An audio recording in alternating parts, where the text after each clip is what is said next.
I hope you're listening this morning. Natok mo ba kayo? Uulitin natin ito sa simula para magising kayo. Verse 24. By faith, Moses, when he was come to years, what's the next word? Refused. That's an important word right there. Yan po ay napakahalagang salita. He refused to be called the son of Pharaoh's daughter. Tinanggihan niya na tawagin siyang anak ng anak ni Pharaoh. Nung naunawaan niya na lahat at naintindihan niya na lahat, he decided na no, alam ko ang maraming privileges sa Egypt, alam ko lumaki ako sa anak ni Pharaoh, but I refuse to be called the son of Pharaoh's daughter. You know what I can call that? He decided to, nung nag-mature na siya, nung pumunta na siya sa, no, maturity is not really about age. Amen? Do you agree with me? I've seen 40 years old addict pa rin sa Dota. Is that mature? I've seen 30s, 40s, addict pa rin sa computer games. Is that maturity? Maturity is not on the age. Number one is set a pattern. Number two, let's strive to progress. Amen. Strive to progress. You see, mature people decides based on what is right, not what is fun. Amen. Mature people decides based on what is right, not what is fun and easy. Amen. Ang tunay na umiidad at nagkaroon ng tamang kulang, ang desisyon niya ay hindi kung ano yung madali, ano yung masarap. Ang kabataan niya yung gusto. Ano yung madali, ano yung masarap, yun ang akin. Pero ang tunay na mature na kabataan ay nagdi-decide ano yung tama. It may be hard, pero yan ang gagawin ko because that is what is right. Why? Because you're mature. Kung tayo mga kabataan ay pinagagalitan ng magulang namin at sinasabihan tayo at sasabihin mo, tigilan mo na ako, matanda na ako, alam ko na yung gagawin ko. Hindi ko nga alam eh. That's right, that's right. Ay, malaki na ako, tinutupuan na ako ng bigote. Anak, babae ka. Ay! Lagi mo na, naiinis tayo sa mga magulang natin, ano yung mature na tao? Listen here, alam mo, malalaman mong mature ka kapag ang magulang mo ay tumigil ka ng sitahin kasi kaya mo nang sitahin ang sarili mo. Para ang nanay at tatay natin ay tumigil lang sitahin ka at pagalitan ka, then you have to progress para kaya mo nang sitahin ang sarili mo. Kaya ka sinisita kasi wala pa tayong karakter enough para sitahin natin yung sarili natin. Are you with me? Amen? That's why we strive to progress. Kaya nga ang mga bata gusto nila laro, kain, tulog, walang aral, walang trabaho, hilata, computer, Facebook. Why? Yun ba dali? Yun yung walang effort. Basketball, alas 12 ng tanghali, nasa court, ang bira. Mga solar boys. Tawag namin dyan, solar boys eh. Mas sinisigado ng araw, mas lumalakas eh. Diba? Pero pasimbahin mo, aircon na nga, nag-brown out lang ko na yung init sa siya. Sa'yo ko sa'yo. Why? Hindi nagmamature. They cannot refuse those things, but a grown person will strive to do what is right kahit mahirap. Kahit hindi madali. Kahit hindi komportable, kailangan natin mga Kristiyano kabataan that will make a way to grow spiritually on the principles na tama. That's why Moses, when he was come to years, he refused. Nung bata pa siya, wala pa siyang karapatang tumagi, sunod siya. Pero nung nag-mature na siya, pero I refuse to be called the son of Pharaoh's daughter. I grew up in church. Kung laki simbahan.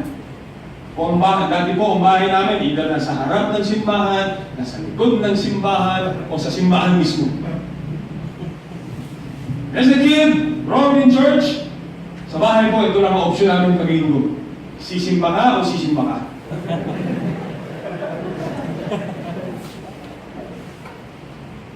Sisimba ka o sisimba ka? Walang ibang choice. Ayaw mo magsimba, sisimba ka. Gusto mo magsimba, sisimba.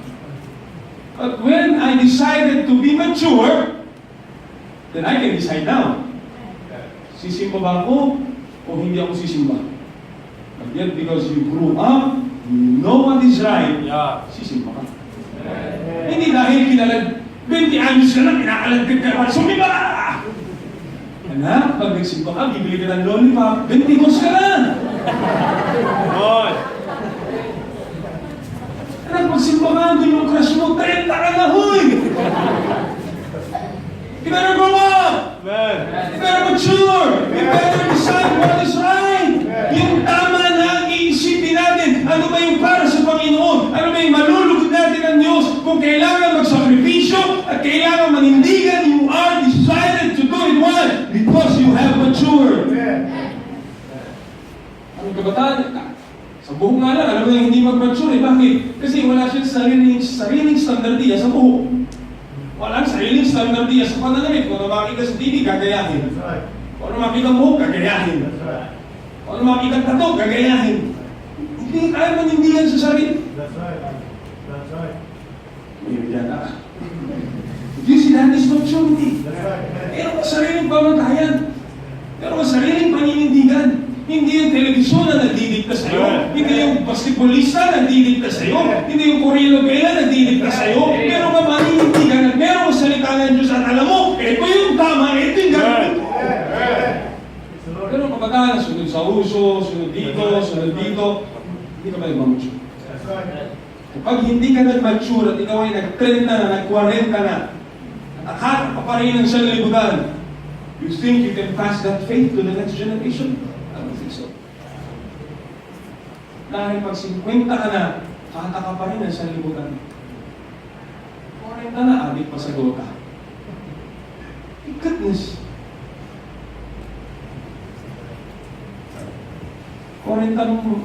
40 years old ng babae, adik pa rin sa Korean-Novela. Yung pa rin, walang pa rin sarili, paninindigan ng Moses, he decided to refuse to be called the son of Pharaoh's daughter. Ang Kristyanismo po ay namamatay sa bawat henerasyon kapag ang isang kabataan ay hindi marunong magsabi ng no. It's just two little words, but it's hard to say. No. May manliligaw sa iyo ng save? No. Yung mga kabataan, pag may nanligaw na guwapo, hindi sinusumbo. Pero pag pangit nyo na nanligaw, basta nililigawan ako.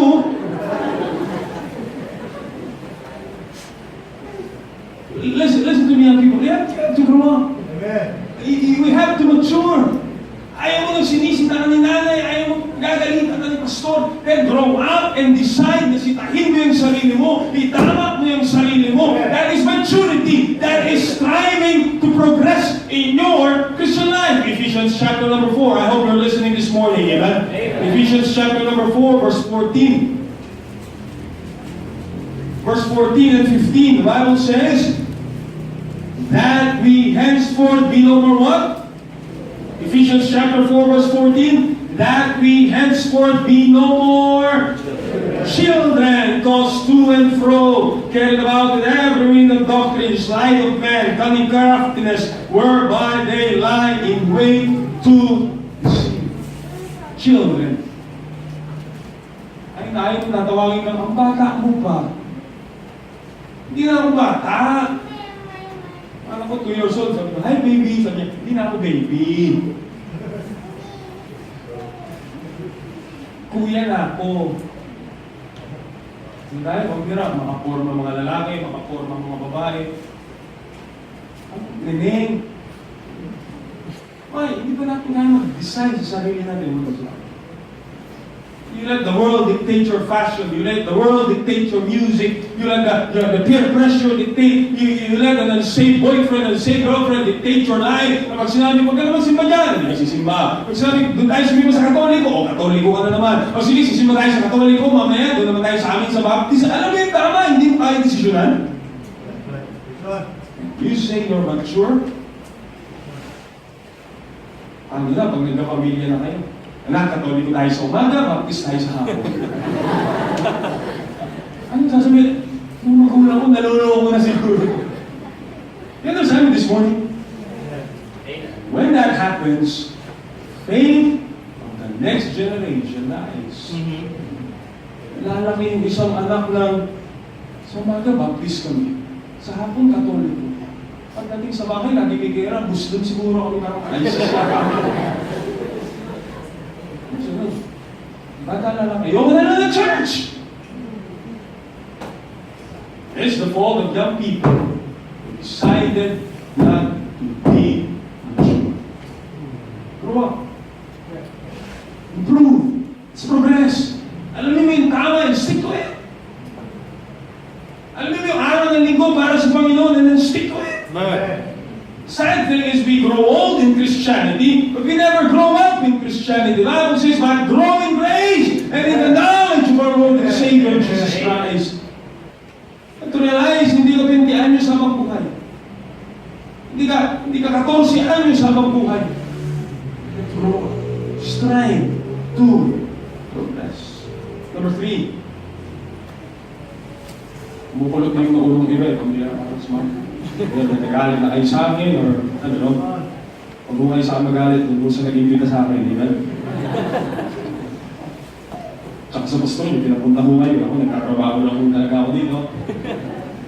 Verse number 25, the Bible says, choosing rather to suffer affliction with the people of God than to enjoy the pleasures of sin for a season, esteeming the reproach of Christ greater riches than the treasures in Egypt, for he had respect unto the recompense of the reward.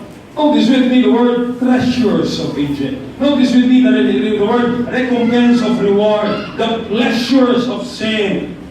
Notice with me affliction with the people of God. Pinag-isipang mabuti ni Moses. Tinignan niyang mabuti.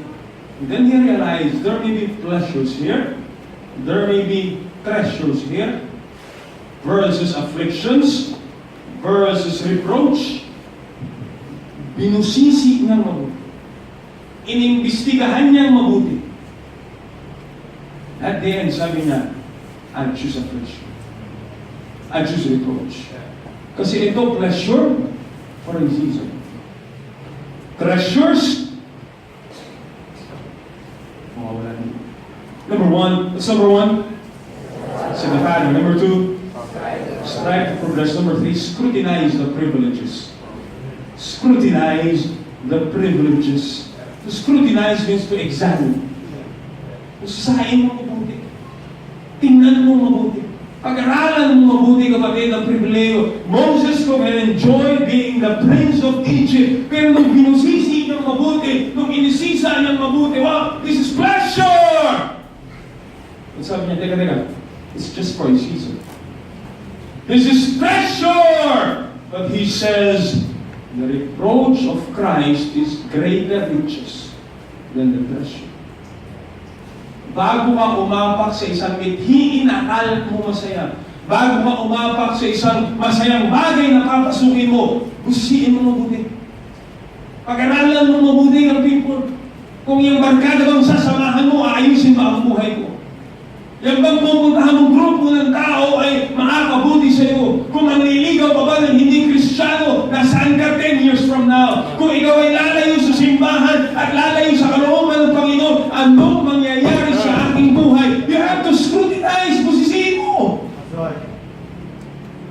Manila, punta ka ng Divisoria Basol, bibili ka ng Rolex. Bili ka ng Rolex, 300 pesos lang. Isisain mo, Rolex. R-O-L-E-K-S. Rolex.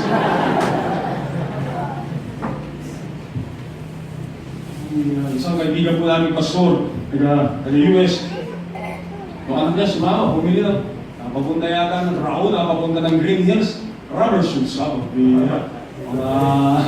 Mga Under Armour. Wala, Under Armour lang pala yung nabili niya. Alam ko kasi hindi inuusisan. Hindi pinag-aaralan mabuti. You see, Moses looked beyond the temporary joy of immediate gratification, of pleasure, and he saw na lahat ng ito ay sandaling kaaliwan lamang. Lahat ng salaping ito ay mawawala. Lahat ng karangyang ito ay pupupas. Pero I have the eternal happiness ng paglilingkod ko sa Panginoon. It may satisfy your pleasure for a while. Kikiligin ka siguro dahil meron may crush sa'yo. At kikiligin ka siguro dahil meron ka masasabing boyfriend mo. But then after 5 years, after 10 years, nangyari sa buhay mo. Come on. Nakuha na nila yung gusto nila at sumaya ka na for that pleasure of sin for a season. The Bible says, then it's gone. That's why the Bible says, esteem the reproach of Christ. Esteem is a word which means value highly. Pahalagahan mo mabuti. Dahil pag nag-i-enjoy ka na ngayon, balang araw magdudusa ka. Pero ikaw man ay nagdudusa ngayon, balang araw mag-i-enjoy ka. I'm telling you, young people, don't sacrifice the pleasure of moment for an eternal reward. Maraming kabataan niya, nasira ang buhay. Sira ang kanilang pangarap. Nasira ang buhay, Kristyanismo nila. Why? Hindi nila bunisising mabuti, in-examine na mabuti na pag pinasok ko ito. Pag nilakad ko itong landas na ito, saan ito patutungo? That's why the Bible says, a prudent man foreseeth the evil and hideth himself. Kasi alam niya, pag tinuloy ko pa itong landas na ito, mapapahama ako. Can you imagine Samson? He was lying on the lap of Delilah. Sabi ni Delilah, Samson, saan nakukuha ang iyong kalakasan? 3 times. He was warned 2 times already. Bakit hindi niya pa rin binitawan ang kasalanan? And look where he ended up. Just scrutinize. Busisiin mo mabuti, young man. Tingnan mo mabuti. You may have pleasures. You may have riches for a while, but yet, how about your eternal life? How about your future? Bawat Kristiyano po ay dapat ma-realize at i-examine natin na mayroon laging mas higit na reward mula sa Diyos kaysa i-offer sa libutan ito.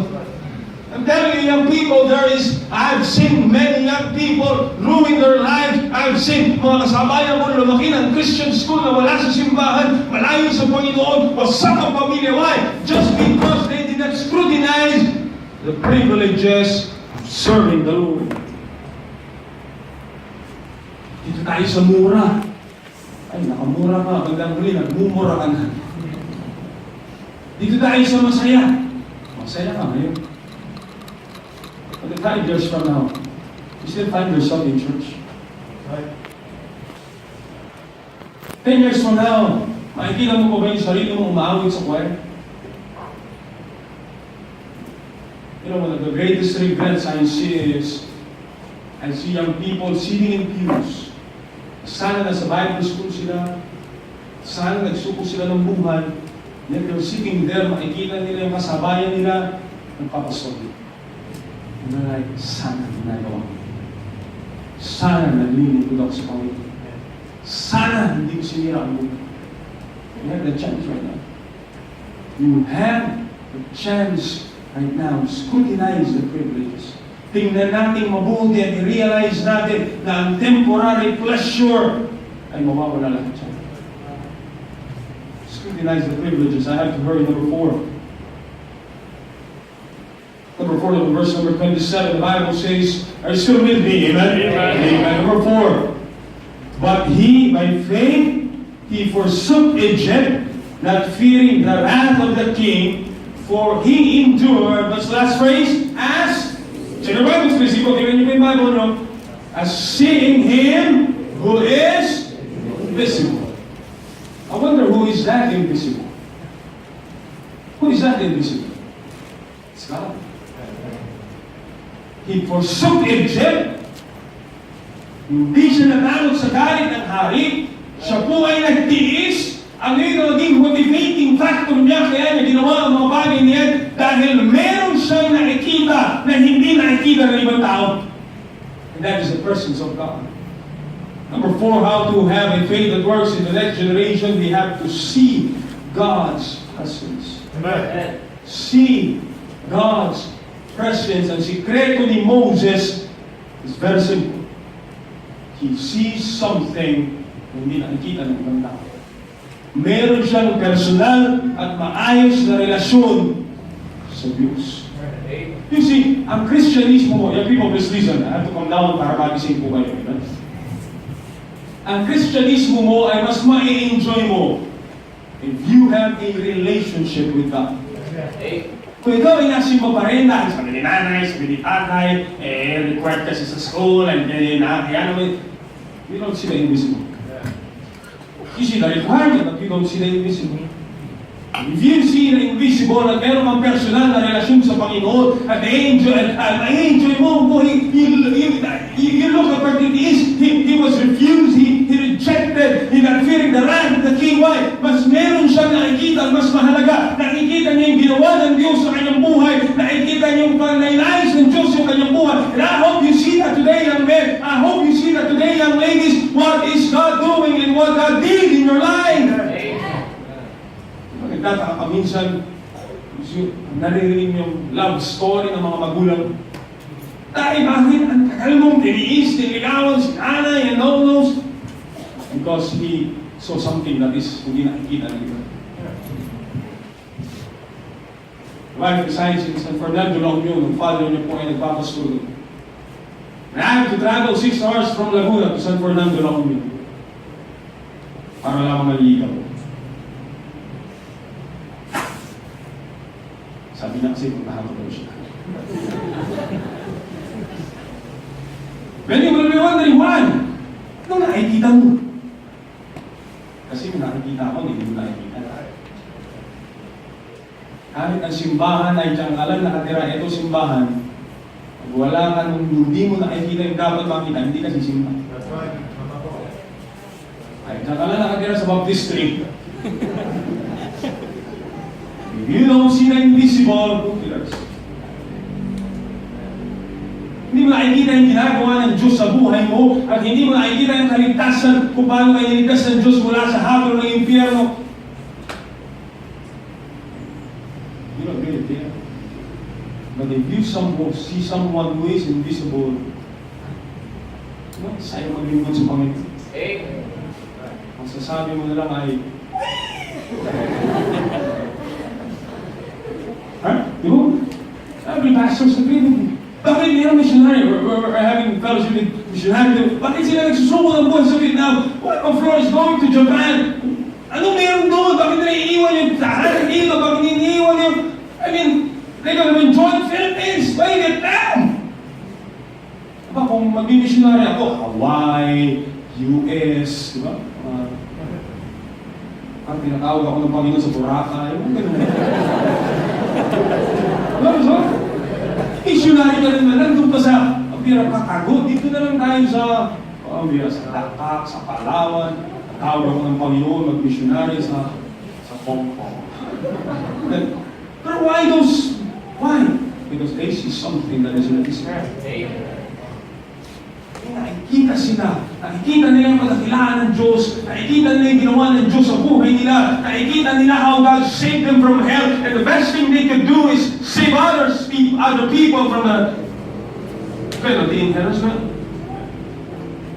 Ang busy. Kasi kung hindi, para din tayong Katoliko, simba. Amen. Simba. Yung bagong mission po namin sa Las Piñas, Pastor, it's just a small garage. Bago lang po, ilalagay lang namin yung signboard. May prayer meeting kami ng Thursday, may dalawang batang dumaan. Sabi nila, ay, simbahan na pala to.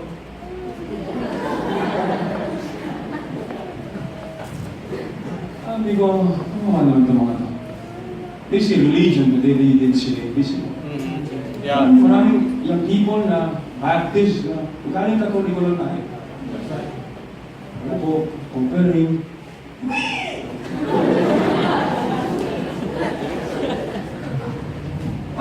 You don't see. You don't see what we see. Hindi mo maranasan mag-forward sa altar. Tinatawag ng Panginoon sa gaway. Ano yun? Kung magsusuka ng buhay, horny, boring, weird.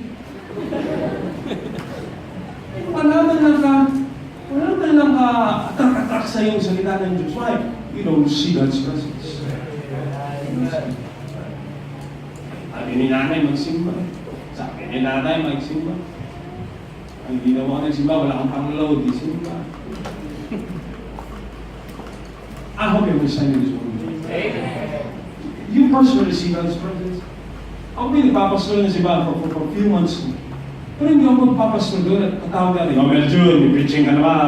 Oh, kumain ka na ba? Okay, do it because I am motivated, because I see something good in this. How about you? Anak, nagsimba ka ba? Ano yung preaching kanina? Nasa Bible po. Siyempre, nasa Bible. Ano, nasa comics? Nilamon ka na talaga ng Korean na bila mo. See something. See God's presence. Lastly, number 5. And we're having lunch, you know. Doon na lumakas ang amen sa lunch.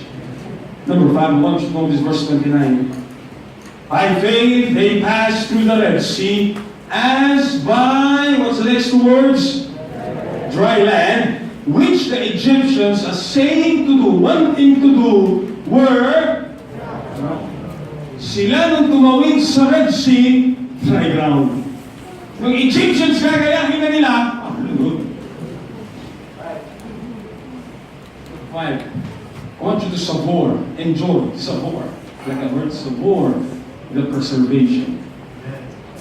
Enjoy mo how God preserved you. They left Egypt, ang Diyos po ay napakabuti. Amen. To preserve them on the ground. Imagine it. Think about this. Now, this is real happening right there. Hinati yung dagat. Something impossible. Sabi ng isang secular teacher, ikaw bata, nang instant school ka, huwag ka maniniwala sa sinasabi ng Bible na hinati yung dagat, nakatawid yung mga Israelites, at hindi talaga sila nakatawid. Ibig sabihin nun, mababaw lang yung tubig, kaya naalakad sila. Sabi ng bata, bakit ka ba naging masaya? Aba, ma'am, kung mababaw yung tubig, mas himala, nalunod yung mga Egyptian. Right. That's right. Remember, sir? Tingnan mo ba ako nalunod? My goodness naman. I'm telling you, this is already happening in the Bible. Imagine how God preserved them through something miraculous. Moses, kung iniuran mo, katawin mo yung dagat, hinadaw ng Panginoon yung dagat, and just like these chairs right here, He divided the Red Sea. Sabi ni Moses, divided by 2. They crossed on dry ground. Wala man lang bahid, ng putik, ng tubig, ng basa, on dry ground. Sabi ng Egyptians, kaya namin yan! Sunod sila. Sabi ni Moses, together again! Awang nila, balik naman yung tubig. Sila. Imagine the preservation ginagawa sa Diyos. I mean, on this generation, it takes God's miracle para ma-preserve ang buhay. Pero no, paano hinihinga ng Panginoon sa henerasyon na ito? I mean, maalis na sana din, how many ladies have lost their purity already? How many men have ruined their lives already? Ilang kabataang lalaki na nasira na ang buhay nila at nahuli na sila ng sabi niya, di ba nahuli? Nahuli na sila ng tukhang at wala na sila pag-asa maging maayos. Pero ikaw ay pinipreserve pa rin ng Panginoon. Tayo iniingatan pa rin ng Panginoon. Hindi tayo perfecto. Marami tayong pagkakamali. I am not a perfect preacher. I am not a perfect preacher. Pero piniserve ako ng Panginoon to the point na maunawaan ko at pahalagahan ko iningatan ako ng Panginoon. I have to enjoy this at gamitin ko yung pag-iingan nyo sa akin sa kanyang kalwalan. Aba, iningatan ka ng Panginoon, piniserve ka, tapos isirayan mo lang din ang buhay mo in the future, tapos hindi ka rin man lang magpapagamit sa Panginoon. Bakit tayo piniserve ng Panginoon? Bakit ka ba nilagay ng Panginoon sa Kristiyanong pamilya? Bakit ka ba nilagay ng Panginoon sa simbahan? Bakit ba tayo bibigyan ng Biblia kung sisirayan lang din naman natin buhay natin? sabor. You enjoy that privilege. Amen.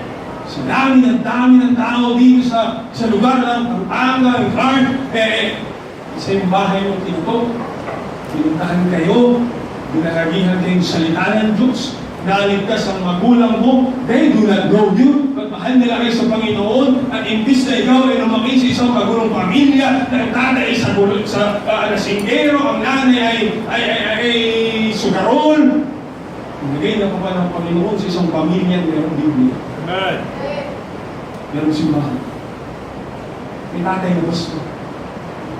May simbahan nagmamahal sa kabataan. God carefully preserved you. Hindi mo ba i-enjoy yan? Pero may pinupunta ang area. Well, naulan mga kapatid, hindi tayo makakalabas. Kung naulan, tutuloy na ako. Pero may pinupunta ang area sa Las Piñas. Sa mga eskinita, hindi ba bahay dito, eskinita mo. Nagsisimula ako dito, pagdaan ko dito, sunod itong nanay, yung isa na sa bintana, isa na sa labahan, isang ganyan, mga nagana ko, sabi ko kung kaya ginagawa ito mga nanay, isa nakaupo, kami nandito sumigaw, let it be! Hindi na nagbimingo mula dito hanggang doon, magkakapit bahay. Hindi ko makambira na loko na isa, may kano-kano na ba? Ay, isa nag-breastfeed, yung isa nagsasain yata habang nag-peray!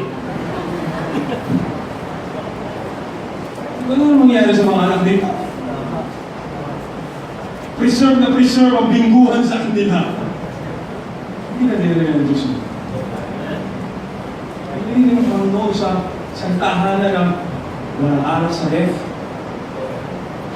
walang bisyo sa bahay, wala na lang alam, nagtatago ka pa. I have a real news. I have to enjoy that preservation of nation. Salamat mo, Panginoon. Tinuloy mo ang millions of people in this world. Hindi ka nilagay ng Panginoon sa Marawi. God preserves you.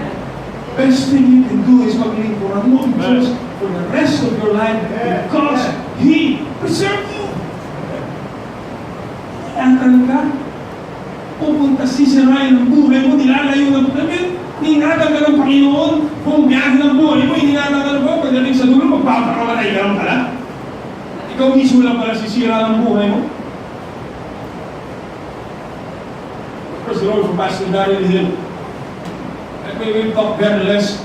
I appreciate this young man. His birthday, 27. Yeah, isa lang pala agot namin. Isa 27, ako 37. Isa lang. 27. Pastor the church. Why? Because that's the best thing you can do with a preserved life. Ikaw, tayo, preserve tayo ng Diyos. Kaya sa buhay mo, tagapalampak kay Vice Ganda. Preserve ka ng Diyos, taga-tawa ka ni Boy Abunda. Taga-ina ka ng Korean Novera, may goodness naman. Ang Diyos ang nagpahalaga sa iyo, sisirain lang yan. Ikaw ba natin ang ganito? Challenge you. You have to support, you have to enjoy the preservation. Got married 2014. The son was born 2015. I'm not a perfect preacher still. Alam ko na asawa ko. But I thank the Lord, He preserved me and gave me a family that serves Him. Hindi ako pinabayaan ng Diyos mapahamak ang buhay at ang daming kalokohan at nasira ang buhay. He still gave me a family that loves Him. And I will enjoy it. Maraming beses, speaking engagement po ako, I'll try my best, magsama ko po ang aking pamilya. Last April, we were in Melune, magsama ko po ang aking pamilya. Bayan nagpasok ka na lang, so try to be my family, nag-ampun po kami ng apat. At least in Lola Flor, inampun po namin. Just so we know, because that is the best way to enjoy the preservation. Kung tinatawag din ng Panginoon, God preserve you to be a preacher, hindi mo naman sayamin yung preservation. So, when we do that, we set a pattern. We strive to progress. We scrutinize the privileges. So number 4, you see God's presence. And you suborn those preservation. Then we can pass that faith to the next generation. Come on, this morning. Kayo po tayong lahat. For listening this morning, you've been very attentive. And I challenge you this morning. I was not here, invited to entertain. I was invited to preach the word of God. Kaway kabataan, this is a youth revival. Revival is putting in front of us anong kailangan natin baluhin sa ating buhay. Challenge you young people, ikaw ang kailangan ng Diyos sa henerasyon ito to preserve our faith. Why not we commitment to God this morning? I beg you, huwag po sa upuan. Wala pong uupo sa upuan. If you want to talk to God, right here and now. Altar is open now. Let's talk to God. Right here. Sige po. Come on. Wala pong uupo sa upuan. I know. Please come. Right here. You came from other church. Right here. Sige po. Altar is open. Let them come. Ladies are coming. Men, how about you? Men, how about you? Huwag po sa upuan. You know, let's fill up the altars this morning. Mga kabataan who will decide they want to preserve the next generation. How about you? How about you? Sige po, sige ka. Live where you are. You talk to God this morning.